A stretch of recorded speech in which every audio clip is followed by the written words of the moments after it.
If a person possessing great knowledge of the outward world should use his knowledge as a means of progress in the way of truth, instead of being satisfied with such disputes as of buying and selling, marrying and divorcing, and should be assiduous in gaining divine knowledge, which is the end of all other knowledge, it is all well and good.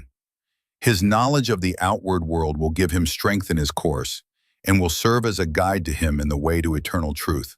For if the pilgrim do not understand the grounds of the respect due to, and the lawfulness of his food and drink, his dwelling and his clothing, if he do not understand the causes which impair or render complete acts of purification and devotion, what has a tendency to give strength to the blamable affections of the soul, and what is their nature and their remedy, he can derive no advantage from the sciences of spiritual exercise, discovery, and revelation.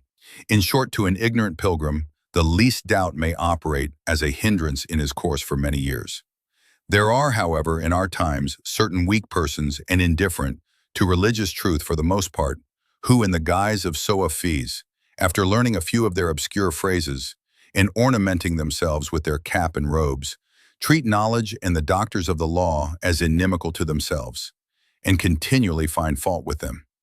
They are devils and deserve judicial death. They are enemies of God and of the apostle of God. For God has extolled knowledge in the doctors of the law and the established way of salvation, with which God has inspired the prophets, has its basis in external knowledge.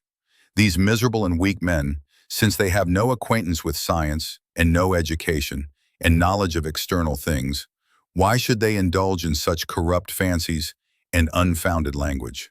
They resemble, beloved, a person who, having heard it said that alchemy was of more value than gold, because that whatsoever things should be touched with the philosopher's stone would turn to gold, should be proud of the idea and should be carried away with a passion for alchemy.